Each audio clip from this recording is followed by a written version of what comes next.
Münasibətdə ilk addımı mən atmıram. Qoy özləri mənə yaxınlaşsınlar, qoy özləri mənimlə ünsiyyət qurmaq istəsinlər. Bu fikirlər sənə tanışdırsa, o zaman yaxın otur. Əslində bu frazada mən ilk addımı atmaq istəmirəm də, belə baxanda belə bir şey yoxdur.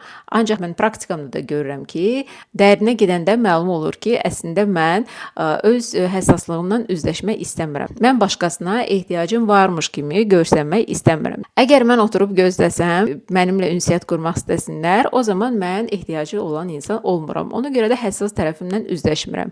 Yox, əgər mən yaxınlaşsam, mən desəm, bu zaman birbaşa mesaj vermiş oluram ki, mənim sənə ehtiyacım var. Sən mənə maraqlısan. Burada isə nə ilə qarşılaşıram? Ola bilsin ki, qorxu hissi ilə, ola bilsin ki, qorxuram ki, məni rədd edərlər, ola bilsin ki, qorxuram ki, məni başa düşməzlər, ola bilsin ki, qorxuram ki, məni nə cürsə qəbul edərlər və bu his mənə dözülməz. Beləcə istəklərimi içimdə gizlədərək özümü yalnızlığa məhkum edirəm.